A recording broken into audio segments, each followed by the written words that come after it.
안녕하세요. 네, 저는 천안에서 수학을 가르치고 있는 곰선생이라고 합니다. 자, 오늘은 수학 학습법 시리즈의 어떻게 보면은 첫 번째가 될 중학교 수학에 대한 이야기를 드리려고 했어요. 제가 이전 영상에서 초등학교 저학년, 고학년이 수학을 앞으로 잘하기 위해서 어떤 것들이 필요한가에 대해서 간략하게 말씀을 드린 적이 있는데, 사실 이제 중학교부터가 제대로 된 수학 공부가 시작되는 것이기 때문에 어떻게 보면 지금 오늘 말씀드리는 것이 자, 수학 공부 열심히 하기, 수학 공부 잘하기에 어떻게 보면은 첫 번째 시간이 될 것 같습니다. 자, 이 영상은 오늘 이제 중학교에 올라가는 학생들이라든가 아니면 그런 자녀를 두고 있는 학부모님, 아니면 선행교육이라든가 이런 것들이 좀 관심이 많으신 초등학생 학부모님이 들으시면은 좋을 것 같습니다. 자, 그리고 먼저 말씀을 드릴 것이, 어떤 수학 선생님께서 저희 댓글로 제 영상에 대해서 이런 여러 가지 조언을 해주셨어요. 자, 이 자리를 빌어서 먼저 감사를 드리고요. 자, 여기 있는 내용들이 일단 제 개인적인 사견입니다. 사견이고 여러 가지 다른 의견들이 있을 수 있다는 거 분명히 말씀을 드리고요. 아무래도 영상이라는 어떤 매체의 특성상 짧은 시간에 임팩트 있게 수학 교육을 전문적으로 하지 않으시는 분들에게 어떤 정보를 전달해야 되다 보니까 조금은 중간 단계를 건너뛰고 말씀을 드리고 있는 것이 좀 있다. 그렇기 때문에 그런 부분들에 대해서는 약간의 오해도 생길 수는 있지만 일단 그것은 전적으로 저의 잘못이라는 것을 말씀드리고 싶고, 제가 여기서 말씀드리는 게 전부 다는 아니다라는 것을 먼저 말씀드리고 영상을 시작할 수 있도록 하겠습니다. 네. 오늘은 중학교 수학 한 단원을 말씀드리기에 앞서가지고 중학교 수학이 전체적으로 어떤 구성으로 되어 있는가, 그리고 제가 왜 학기별로 나눠가지고 수업을 진행하고 있는가에 대해서 그 원리, 그런 이유와 원리에 대해서 좀 설명을 드리는 시간을 가지려고 하는데요.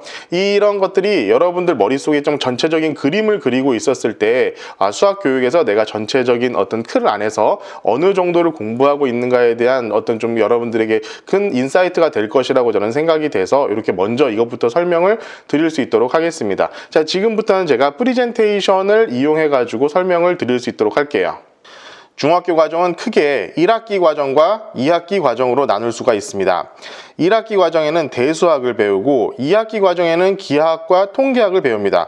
물론 엄밀하게 따지면 통계학은 대수학의 범주에 들어가기는 하지만 여기서는 구분의 평이상 나누어서 생각을 할 수 있도록 하겠습니다. 자, 기본적으로 이렇습니다. 그래서 제가 왜 선행을 나갈 때 학기별로 나가는지 그것을 여기서 설명을 드리려고 하는 거예요. 자, 조금 상세하게 각 학기별로 배우는 단원들을 구분해 볼 수 있도록 하겠습니다. 자, 1학년 때는요, 소인수분해, 유리수의 사칙연산, 문자식 1차 방정식, 좌표평면과 정비례, 반비례에 대해서 배우고요. 2학년은 유리수, 단항식과 다항식의 연산, 부등식 연립방정식, 1차 함수에 대해서 배웁니다. 3학년 때는 무리수, 그게 실수 전체를 이제 배우게 되는 거고, 그 다음 곱셈 공식과 인수분해, 2차 방정식, 2차 함수의 형태로 배우고 있습니다.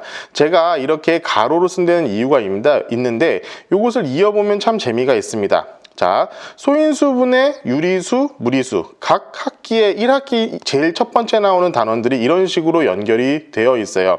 자, 밑에 제가 사진을 띄워놨는데 이게 숫자 체계입니다. 숫자 체계. 이런 아래의 그림에 있는 숫자들 같은 것에서 대해서 배우게 되는데, 자, 1학년 때, 2학년 때, 3학년 때 이렇게 조금씩 확장되어 가는 식으로 각 학년의 1학기 1단원이 구성이 되어 있습니다.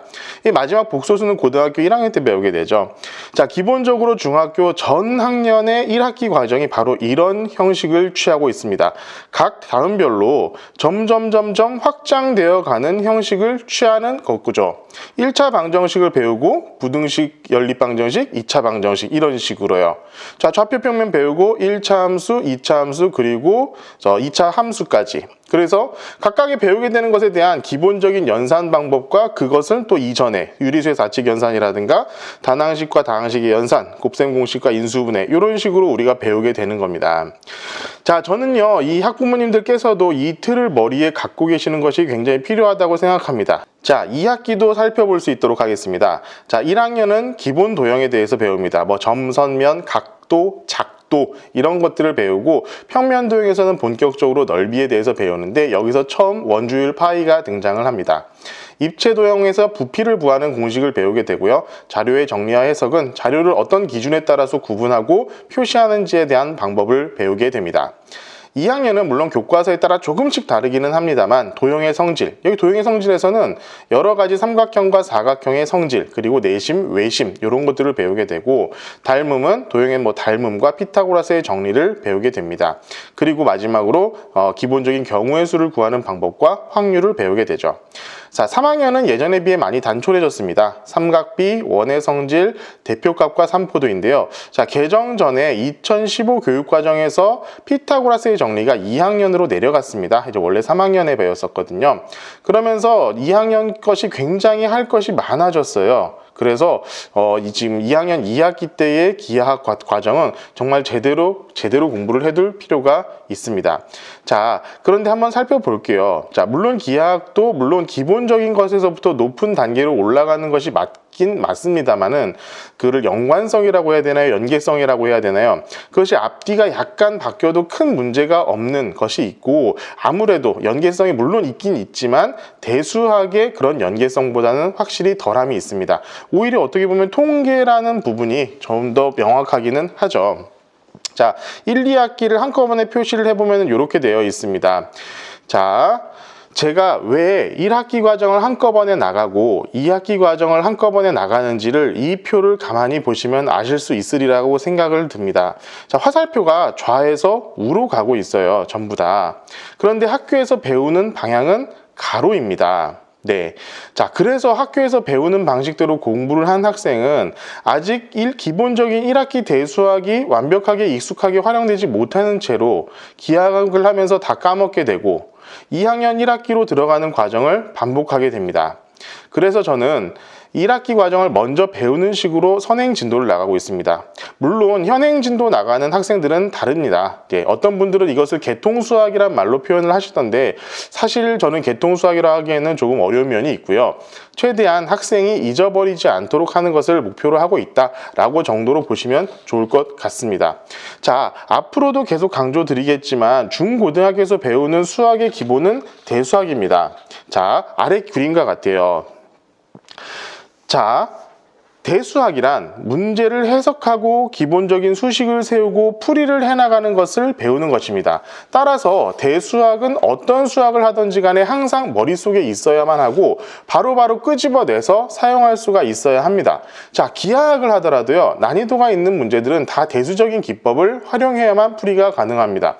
자, 삼각형의 내각의 합이 180도라는 것을 알고 있고 두 각이 60도, 30도라고 하더라도 나머지 한 각을 구하려면 이렇게 수식을 세워야지 우리가 문제를 풀 수가 있겠죠.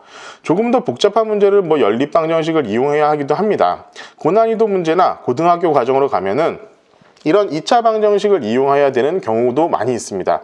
자, 이런 상황이기 때문에 기본적으로 대수학을 잘 익히는 것이 너무나 중요하다는 점을 저는 말씀드리고 싶습니다. 네, 잘 보셨습니까? 제가 이런 이유 때문에 각 학기별, 중학교 1학년 1학기, 2학년 1학기, 3학년 1학기 이런 식으로 나가고 2학기를 또 동시에 같이 나가고 이런 식으로 선행을 나가고 있어요. 어떻게 설명이 좀 잘 이루어졌는지 잘 모르겠습니다. 자, 일단은 이제 선행에 대해서 많이 얘기를 하고 있으니까 끝으로 제가 이 선행의 효과라는 것에 대해서 말씀을 좀 먼저 드리고 싶어요.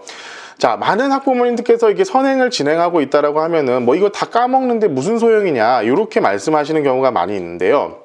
자, 그런데 그런 평가는 고등학교 수학 상 정도까지를 진행한 다음에 평가를 하셔도 늦지 않습니다.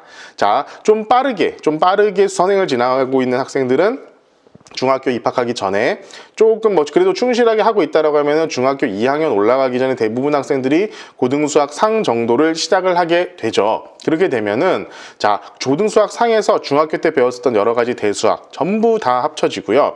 그리고 기하학 부분들까지 그 안에 다 들어가게 됩니다. 그렇게 되면은 그렇게 됐을 때 통합적인 어떤 사고가 되고 내가 이때 배웠던 것이 여기서 이렇게 써먹는구나, 여기서 배운 것이 또 여기서 써먹는구나 라는 것이 머릿속에 종합이 되기 시작하는 시기예요. 그러니까 이 정도쯤은 되어야지만 실제로 선행의 효과라는 것이 본격적으로 나타나기 시작합니다. 그런 학생들은요, 중학교 시험 거의 대부분 아무거나 갖다 줘도요, 큰 문제 없이 다 풀어요. 네, 이렇기 때문에 자, 다른 것을 너무 급하게 생각하지 마시고 그냥 좀 고등수학 상황 정도까지 이렇게 잘 지켜봐 주시는 게 필요할 것 같아요. 물론 학원마다 강사마다 이런 편차가 크다는 것은 저도 인정을 합니다. 근데 어떤 학생들이라든가 이런 것에 대해서 좀 관심을 갖고 꼼꼼하게 지켜봐 주고 계시는 선생님들이라고 한다면은 좀 믿고 그 정도 시기까지 맡겨 보시는 것이 아마 좋을 것 같고, 그 정도 인내심을 가지고 기다려 주셨을 때 분명히 좋은 성과가 있을 거라는 거 제가 말씀을 드리고 싶습니다. 자, 오늘 영상을 정리하겠습니다. 어떻게 이제 중학교 수학 전반적인 그림에 대해서 여기 머릿속에 이제 정리가 되었는지는 잘 모르겠어요. 자, 이런 전반적인 어떤 큰 틀에 대해서 말씀을 드렸고, 제가 다음 영상부터는 각각 학년별로 어떤 식으로 공부를 하는 것이 좋은 결과가 있을까라는 것에 대해서 세부적으로 말씀을 드려보고자 합니다. 자, 오늘도 시청해 주셔서 감사하고요. 다음에 더 유익한 영상으로 찾아뵐 수 있도록 하겠습니다. 감사합니다.